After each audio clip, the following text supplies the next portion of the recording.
case briefs, and so much more. LSData's got what you're looking for.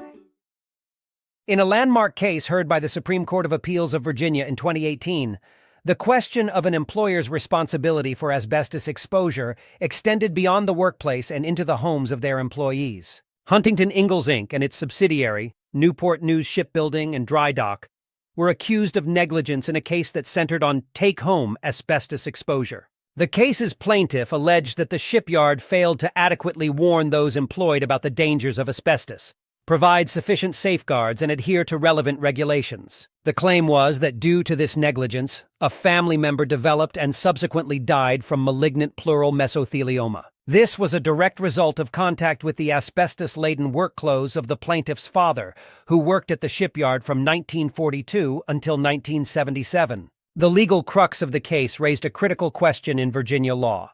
Does an employer owe a duty of care to an employee's family who are exposed to risk indirectly, such as through take-home asbestos? This pivotal question formed the nucleus of the case when it was presented to the Supreme Court of Appeals. In a decisive ruling, the court decided that, based on conventional negligence principles, the shipyard indeed had a duty of care towards those sharing living quarters with workers exposed to asbestos. Accepting the notion that an employer's duty to maintain a safe workplace extends beyond the premises, the ruling pushed the boundaries of corporate responsibility. The court deferred to the legislature to determine the specifics for recovery of damages in situations like these, citing the potential financial implications. They further pointed out that the duty involved was emanating from the employment relationship, an area typically unaffected by property laws. However, dissent within the court challenged the majority's ruling.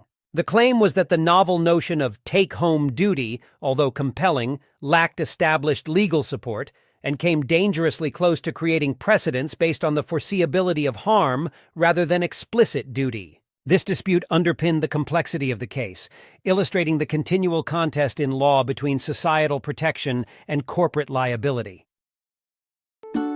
Case briefs, and so much more. LSData's got what you're looking for. Visit lsd.law, elevate your mind. Leave the stress of class.